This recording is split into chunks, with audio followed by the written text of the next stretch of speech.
அனைவருக்குமே வணக்கம். சற்று முன் கிடைத்திருக்கக்கூடிய ஒரு மிக மிக முக்கியமான செய்தி ஒன்று வெளியாகி உள்ளது. சற்று முன் உதயநிதி சிறையில் அடைப்பு, சனாதன வழக்கில் நீதிமன்றம் இறுதி தீர்ப்பு, இது மாதிரி செய்திகள் வெளியே இருக்குது. நீதிபதி ஆனந்த வெங்கடேஷ் அவர்கள் பார்த்தீங்கன்னா இப்போ பார்த்தீங்கன்னா தாமாக முன் சனாதன வழக்கை முன்னெடுத்து இப்போ பார்த்தீங்கன்னா உதயநிதியுடைய ஒட்டுமொத்த கதையும் முடியக்கூடிய அளவுக்கு தான் இப்போ நடந்திருக்கு.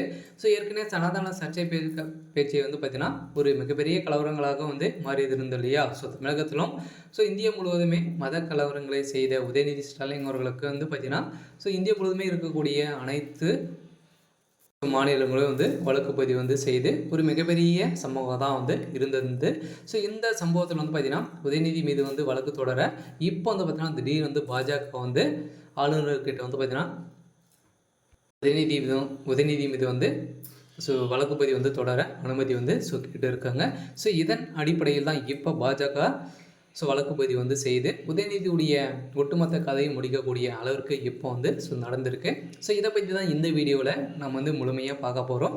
அதுக்கு முன்னாடி நம்ம சேனலுக்கு இப்போ தான் நீங்கள் முதல் முறையாக வந்திருக்கீங்க அப்படின்னா மறக்காமல் நம்மளுடைய சேனலை சப்ஸ்கிரைப் பண்ணி சப்போர்ட் பண்ணுங்கள்.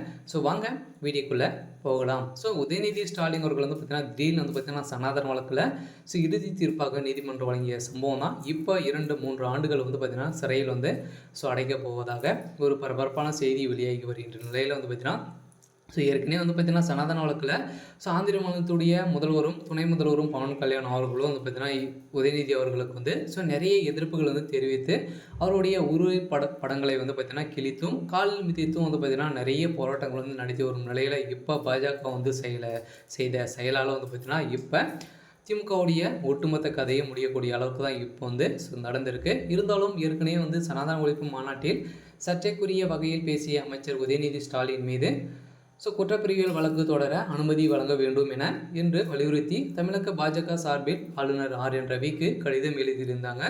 இதைத் தொடர்ந்து சென்னை காமராஜர் அரங்கில் நடைபெற்ற சனாதன ஒழிப்பு மாநாட்டில் தமிழக விளையாட்டுத்துறை அமைச்சர் உதயநிதி ஸ்டாலின் பங்கேற்ற சனாதன தர்மம் குறித்து பல்வேறு கருத்துக்களை தெரிவித்து வந்திருந்த நிலையில் இவரது பேச்சு தேசிய அளவிலும் விவாதங்களை ஏற்படுத்தி உள்ளது.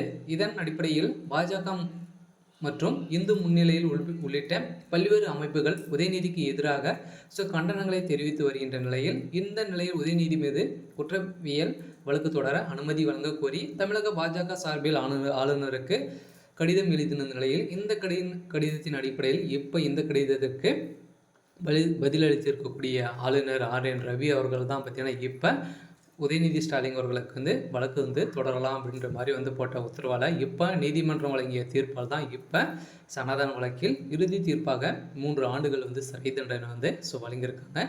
இருந்தாலும் என்ன நடக்க போகுது அப்படின்றத வெயிட் பண்ணி பார்க்கலாம். இது மாதிரி செய்திகளை தெரிஞ்சுக்கணும் அப்படின்னா மறக்காமல் நம்மளுடைய சேனலை சப்ஸ்கிரைப் பண்ணி சப்போர்ட் பண்ணுங்கள். தேங்க்யூ.